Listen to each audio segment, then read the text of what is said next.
நபிகள் நாயகம் ஸல்லல்லாஹு அலைஹி வஸல்லம் அவங்களுடைய காலத்தில் ஒரு இறந்தவருடைய உடல் கொண்டு வரப்படுமையானால் ஒரு கேள்வியை கேட்பார்கள். ஹல் தரக்க லி தைனிஹி ஃபதுலன், இவர் கடனை நிறைவேற்றுவதற்கு ஏற்ற சொத்துக்கள் எதையும் விட்டு சென்றிருக்கிறாரா அப்படின்னு சொல்லி ஒரு கேள்வியை கேட்பார்கள். அவர் அதை விட்டு சென்றிருக்கிறார் என்று சொல்வார்களேயானால் சல்லா தொழுகை நடத்துவார்கள். ஒயில்லா காலலில் முஸ்லிமீன சல்லு அலா சாஹிபிக்கும், முஸ்லிம் சமுதாயத்தை பார்த்து மக்களை பார்த்து சொல்லிவிடுவார்கள், உங்கள் தோழர்களுக்கு நீங்களே தொழுவித்துக் கொள்ளுங்கள், நான் தொழுவிக்க மாட்டேன். கடனையும் விட்டுட்டு கடனை தீர்க்கிறதுக்கு சொத்து விட்டுட்டு போனா தான் நான் தொழுவிப்பேன். அந்த சொத்துல இருந்து கடனை நிறைவேற்றிடலாம். அப்படி இல்லாம வெறும் கடனை மட்டும் வச்சுட்டு மௌத்தா இருந்தார்னு சொன்னா அவருக்கு நான் தொழுவிக்க மாட்டேன் என்று நபிகள் நாயகம் ஸல்லல்லாஹு அலைஹி வஸல்லம் அவர்கள் ஆரம்ப காலத்தில் ரொம்ப கடுமையாக சொல்லிவிடுவார்கள். ஆனா பிறகு அதை மாத்திக்கிட்டாங்க. எப்போ மாத்தினாங்கன்னு கேட்டா, நபிகள் நாயகம் ஸல்லல்லாஹு அலைஹி வஸல்லம் உடைய ஆட்சியில் நிறைய செல்வங்கள் குவிந்து தாறுமாறா பைத்துல் மால்ல வந்து நிதி ஆதாரம் பெருகிய பிறகு அப்ப என்ன சொல்லுவாங்கன்னு கேட்டா, யாராவது ஜனாசா கொண்டு வந்தா இவர் யாரெல்லாம் கடன் வாங்கியிருக்கிற எல்லாரும் ஏன்ட்ட வந்து வாங்கிக்கான்றாங்க, அரசாங்கத்தில் வாங்கிக்கிறங்கன்னு சொல்லுவாங்க. அப்ப கஜானாவுல கம்மியாக இருக்கிற காலத்துல யாராவது பொறுப்பேற்க வேண்டும். கஜானா நிறைஞ்சு வழிஞ்ச காலத்துல அவங்களே இந்த கடனை தீர்த்துருவாங்க. சமுதாயம் பட்ட கடனை வந்து ஒரு அரசாங்கம் தான் தீர்க்க வேண்டும். இந்த ஒரு முன்மாதிரியை உலகத்தில் யாருமே கொடுக்கவில்லை. நபிகள் நாயகம் ஸல்லல்லாஹு அலைஹி வஸல்லம் அவங்க தான் இந்த மக்கள் பட்ட கடனை அரசாங்கம் தீர்க்க வேண்டும் என்ற ஒரு புரட்சிகரமான ஒரு திட்டத்தை கொண்டு வந்தாங்க. இன்னைக்கு வரைக்கும் உலகத்தில் அப்படி எந்த நாட்டிலையும் இது அமுல்படுத்துற மாதிரி தெரியல. எப்படின்னா, ஃபலம்மா ஃபதஹல்லாஹு அலைஹில் ஃபுதூஹ, நபிகள் நாயகம் ஸல்லல்லாஹு அலைஹி வஸல்லம் அவர்களுக்கு நிறைய வெற்றிகளை அல்லாஹ் கொடுத்த பிறகு அன அவுலா பில் முஃமினீன மின் அன்ஃபுஸிஹிம், மூமின்களை பொறுத்தவரை அவர்கள் காரியத்தில் அவர்களை விட நாம் பொறுப்பாளி. உன் கடனுக்கு வேண்டாம், நீ அக்கறை இல்லாம இருக்கலாம், நான் ரொம்ப அக்கறை செலுத்துவேன் அப்படின்னு சொல்லிட்டு ஃபமன் துஃபிய மினல் முஃமினீன, மூமின்களில் யாராவது மரணிக்கும் பொழுது தரக்க தைனன், கடனை விட்டு இறப்பார்களே ஆனால் அலைய கலாவுஹு, அதை நிறைவேற்ற வந்து என்னையை சேர்ந்தது. ஒமன் தரக்க மாலன், சொத்து விட்டுட்டு போனாரே ஆனால் போய் வரசத்திகி, அது வாரிசு எடுத்துட்டு போங்க. அவர் சொத்தை விட்டுட்டு போனா வாரிசு பங்கு வச்சுட்டு போங்க, கடனை விட்டுட்டு போனா நான் பாத்துக்கிறேன் அப்படின்னு பிற்காலத்தில் நபிகள் நாயகம் ஸல்லல்லாஹு அலைஹி வஸல்லம் சொல்லிட்டாங்க. அப்படி ஏற்றுக்கொள்ளக்கூடிய ஒரு அரசாங்கம் நமக்கு இருந்தா நம்ம பாட்டுக்கு கடனை வாங்கி சாதாரணமா இருந்துட்டு போகலாம். ஆனால் இன்னைக்கு என்ன நிலைமை, நம்ம பட்ட கடனை நம்ம தான் தீர்க்கணும். நம்ம பிள்ளைகள் கூட தீர்க்கிற மாதிரி எல்லாம் தெரியல. இந்த காலத்துல நாணயம் எல்லாம் குறைஞ்சிருக்கிற காலமா இருக்கிறதுனால நம்ம பிள்ளைங்க வாங்கின கடனை அவனே கொடுக்க மாட்டேங்கிறான், நம்ம கடனை எப்படி கொடுப்பான்? அவன் வாங்கின கடனை அவன் கொடுக்காத ஒரு காலத்துல அப்ப வாங்கின கடன் பாட்டை வாங்கின கடனை கொடுப்பானா? அப்ப நம்ம யோசிக்க வேண்டும், நம்ம கடனாளியாக மரணித்து விடக்கூடாது என்பது அக்கறை செலுத்தணும். பிள்ளைகளும் என்ன செய்யணும், பெற்றோர்களுக்காக வேண்டி வாரிசுகளும் தங்களுடைய அந்த இறந்து போன உறுப்பினருக்காக வேண்டி அந்த கடன் விஷயத்தில் கூடுதலாக கவனம் செலுத்தணும். இல்லைன்னா அவருடைய மர்ம பூரா வீணா போயிடும். அவர் மறுமையில் என்னதான் அமல் செஞ்சு இருந்தாலும் எல்லாத்தையும் வேற ஒருத்தனுக்கு எல்லாம் பிடுங்கி கொடுத்து கடைசியில் இவன் நரகத்துக்கு போயிடுவான்.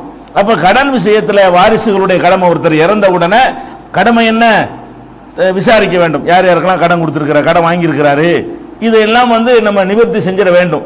ஆனா நடைமுறையில் நம்ம கடனை பத்தி ரொம்ப ஒரு அலட்சியமான ஒரு போக்கு நமக்கு இருக்கிறது. நபிகள் நாயகம் ஸல்லல்லாஹு அலைஹி வஸல்லம் அவங்க அத்தஹியாத்துல 4 விஷயங்களை விட்டு பாதுகாப்பு தேடுகிற ஒரு துவாவை கற்றுத் தந்தார்கள்.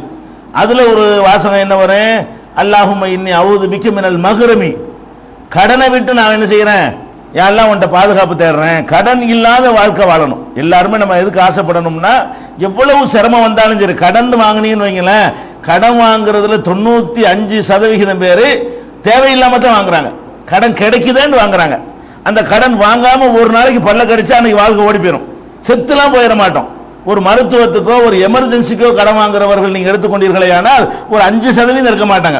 ஒரு ஹாஸ்பிட்டல் சேர்த்துட்டோம், மருத்துவம் கடன் இல்லாட்டி ஆள் மண்டையை போட்டுருவான் என்கிற மாதிரியான நிலையில ஒரு சின்ன அளவுக்கு இருப்பார்கள். அவர்கள் வேண்டுமானால் கடன் வாங்குறதுக்கு ஒரு நியாயம் இருக்கிறது. மீதி உள்ள எல்லாருமே எப்படி இருக்கிறோம் கேட்டா, கடனை கிடைச்சால் வாங்க தயாரா இருக்கிறோம். இப்ப டிவி வாங்க வசதி இருந்தா வாங்குவோம், இல்லாட்டி வாங்க மாட்டோம். ஏதாவது ஒரு கம்பெனியில் அறிவு போட்டான்னு வைங்க, நாங்க கடனுக்கு டிவி தருவோம், மாசம் மாசம் 500 ரூபா கொடுங்கன்னா உடனே போய் நிற்போம். இது சாத்தியப்படுமா? சாப்பாட்டுக்கே கஷ்டப்படுறோமே, மாசம் 500 ரூபாய் எப்படி நம்ம கொடுக்க முடியுமா? இது அது நம்ம யோசிக்கிறது இல்லை. கடனுக்கு வந்து ஃப்ரிட்ஜ் தர்றேன்னு, ஃப்ரிட்ஜ் வைக்க வீட்டில் இடம் இருக்காது, இவன் என்ன செய்வான், கடனுக்கு தரேன்னு சொல்லி பார்க்கட்டுமே, உடனே எனக்கு ஒன்று தாங்கம்மா. அப்ப கடனுக்கு கிடைக்கிறதுன்னு சொன்னா இதை சும்மா மாதிரி நினைத்து கொண்டு தேவையில்லாம இந்த கடன் என்ற உடனே நம்மளை வந்து மூளை வந்து மழுங்கி போயிடுது.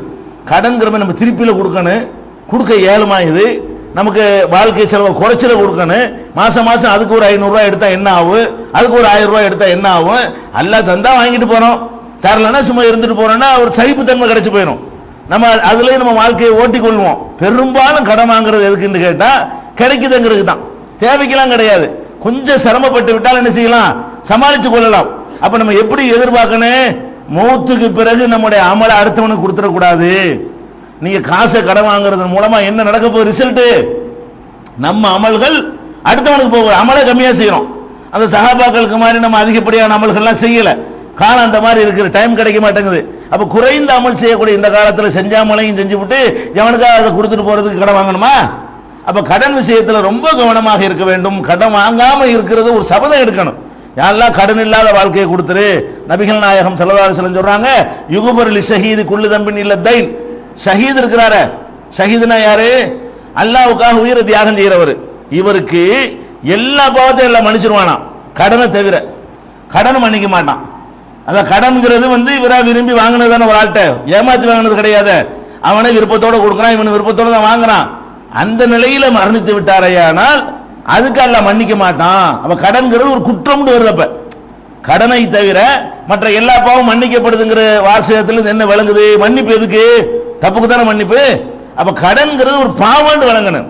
ரொம்ப தேவைக்கு ஒரு தலை போற நிலையில் இருக்கிறவனுக்கு ஒரு நிர்பந்தத்தில் எல்லாமே ஓகே. பொதுவா கடன்கிறது ஒரு நல்லதா, கடமாங்கிறது அது ஒரு தொழிலா, அது ஒரு ஹேப்பியா, அது ஒரு பழக்கமா, அது ஒரு பொழுதுபோக்கா, அப்படி இருக்கிறாங்க பெரும்பாலான மக்கள். என்ன செய்யறாங்க, எதுக்கு எடுத்தாலும் கடன், உடனே கடன், ஒரு 1000 இருக்குமா, 500 இருக்குமா, 2000 இருக்குமா, எப்படி நம்ம எப்படி செய்யணும் கடன் வாங்கும் போது, இது வாங்குறம தேவைதானா, இந்த கடனை வாங்காமல் கொஞ்சம் பல்ல கடிச்சால் ஓட்டிட முடியுமான்னு இருந்தால் சுமையா இருக்க நிம்மதி. கடனாளர்களுக்கு தற்கொலை செய்யறான் முக்காவாசி பேரு. தற்கொலையில முக்காவாசிக்கு காரணம் என்ன, கடனை வாங்கி போடுவான், கொடுக்க இயலாது. 4 கடன்காரன் ரோட்ல விட்டு திட்டின உடனே மானம் போச்சுன்னு தற்கொலை பண்ணிட்டு போயிடறான். அப்ப எதுக்கு நீ வாங்குறவனுக்கு தேவையில்லாம. அப்ப நம்ம சிரமப்பட்டு சகித்து கொண்டு பழக வேண்டும், இல்லைன்னா யாசகமா கேட்டு போயிருங்க, அது பிரச்சனை இல்லை, பஞ்சாயத்தே இல்லை. கொஞ்சம் கேவலம் தான் உலகத்தில் வரும். அமலை பறிச்சு கொடுக்க வேண்டிய ஒரு மறுமையில இழப்பு நஷ்டம் ஏற்பட்டு போயிடாது. அதனால எந்த ஒரு காரணத்தினாலையும் கடனை முடிஞ்ச அளவுக்கு தவிர்த்துருவோம். கடன்ல இருந்து பாதுகாப்பு தருங்க. விலங்கு அத்தகையாத்துல உட்கார்ந்துக்கிட்டு அல்லாஹ் கடன் இல்லாத வாழ்க்கை எனக்கு தா, அல்லாஹும்ம இன்னி அஊது பிக்க மினல் மக்ரமி வல் மாதமி, பாவத்திலிருந்து என்னை பாதுகாப்பு தேடுறேங்கிற மாதிரி கடனில் இருந்தும் நபிகள் நாயகம் ஸல்லல்லாஹு அலைஹி வஸல்லம் அவங்க பாதுகாப்பு தேடி இருக்கிறாங்க. அது ஒரு பக்கம். அதே நேரத்தில் என்ன செய்யணும்னா, நம்ம இதுல பேசிக்கிட்டு இருக்கிறோம், ஒரு ஆள் மௌத்தாயிட்டார்னு சொன்னா அவருடைய கடனை வாரிசுகள் கொடுக்க முயற்சி பண்ணுங்கள். அவர் சொத்தை விட்டுட்டு போயிருந்தார்னு வைங்களேன், அப்ப வாரிசுக்கு அந்த பொறுப்பு வராதான். அந்த கடன் கொடுக்கறதுல கூட நம்ம தகப்பனார் பெரிய கோடீஸ்வரர், நிறைய சொத்து விட்டுட்டு போயிருக்கிறாரு. அவர் இப்ப அவர் வச்ச கடன் கொஞ்சம் இருக்கிறது. இந்த கடனை யாரு கொடுக்கிறது, நமக்குன்னு பிரிச்சு ஒரு தொகை வரும்ல, அதுல இருந்து கொடுக்கிறதா, எதுல இருந்து கொடுக்கிறது என்று கேட்டால் அல்லாஹ்வே குர்ஆன்ல சொல்லி காட்டுகிறான், சொத்து பங்கு வைக்கிறதுக்கு முன்னாடி மிம்பாதி வசியத்தின் யூசாபிஹா அவ் தைனின், ஒரு மனிதனுடைய சொத்தை எப்ப பங்கு வைக்க வேண்டும் என்று சொன்னால் அவன் வசியத்து செய்வான்ல, அதை நிறைவேற்றிய பிறகு, அவன் கடன் வாங்கியிருப்பான்ல அதையும் கொடுத்த பிறகு மிஞ்சினதான் பங்கு வைக்கணும். 10 லட்ச ரூபாய் விட்டுட்டு போயிட்டாரு, நம்ம என்ன செய்யக்கூடாது, நமக்கு 10 லட்ச ரூபாய் நமக்கு 5 லட்ச ரூபாய் வரும், அல்ல நமக்கு 2 லட்ச ரூபாய் வரும்னு பிரிச்சிடக்கூடாது. 10 லட்ச ரூபாயை பிரிக்கிறதுக்கு முன்னாடி யார் யாருக்கு கடன் பார்க்கணும். ஏன்னா அதெல்லாம் அவர் ரூபாய் இல்லை. அவர் 10 லட்ச ரூபாய் வச்சுட்டு போய் 5 லட்ச ரூபாய் கடனாளியா இருந்தார்னு சொன்னா அவர் வச்சுட்டு போனா 5 லட்சம் தான். அது இன்னொருத்தன் காசு, இன்னொருத்தன் காசு வாங்கி அமானிதமா வச்சிருக்காருன்னு அர்த்தம். அப்ப தகப்பனார் சொத்துக்கு பிள்ளை எப்போ எதுக்கு வாரிசாவான், அவருடைய சொந்த காசுக்கு வாரிசாவான். அப்ப 10 லட்ச ரூபாய் ஒருத்தர் விட்டுட்டு 5 லட்ச ரூபாய் கடனாளியாக இருந்தால் நம்ம என்ன செய்யணும், இந்த கடனை கொடுத்து முடிச்ச பிறகு அந்த 5 லட்சத்துக்கு தான் வாரிசு உரிமை சட்டப்படி பங்கு போடணும். அல்ல வீடு வாச சொத்துன்னு வச்சுட்டு போயிருக்காரு, பங்கு பிரிக்கிறதுக்கு முன்னாடி என்ன வேலை செய்யணும், அவர் விட்டுட்டு போன சொத்துல இருந்து கடனை கொடுத்து முடிச்சிடணும். கடனை கொடுத்து முடிச்ச பிறகு ஒண்ணும் இல்லாட்டி இல்லதான், கடனை கொடுத்து முடிச்சதுக்கு 10 சொன்னா போட்டு கொடுக்க வேண்டியதான். அதான் வாரிசுகளுடைய கடமை. நம்ம என்ன பண்றோம், டக்குனு சீக்கிரம் பிரிச்சிடும், கடன்காரன் கேட்கறதுக்கு முந்தி நம்ம எப்படி செய்யறோம், ஒருத்த மண்டையை போட்டான்னு சொன்னா சீக்கிரமா பிரிச்சு போடணும். ஏன், கடன்காரங்க நிப்பாங்க, அதுக்குள்ள பிரிச்சுட்டோம்னு சொல்லிடணும், தப்பிச்சுக்கிறேன்னு. உலகத்துல தப்பிச்சுக்கிறவங்க, அவர் அங்க தப்பிக்க மாட்டார, மறுமையில மாட்டிக்கிடுவாரு. அதனால ஃபர்ஸ்ட் நீங்க விளங்கி கொள்ள வேண்டும், ஒருத்தனுடைய சொத்தை பிரிக்கிறதுக்கு ஷர்த்து என்ன, குர்ஆன்ல கண்டிஷன் அல்லாஹ் அப்படி போடுறான். அவர் வசியத்து பண்ணினாரா, பள்ளிவாசலுக்கு 1000 ரூபாய் தர்றேன், அந்த பள்ளிக்கு ஒரு 10,000 ரூபாய் தரேன்னு சொல்லிட்டு மொத்தம் போயிட்டாரு. நீங்க சொத்து பிரிக்கிறதுக்கு முன்னாடி வேலை என்ன? அந்த 10,000 ரூபாய் எடுத்து பள்ளியாசல் கொடுத்துட்டு மீதியை தான் பங்கு வைக்கணும்.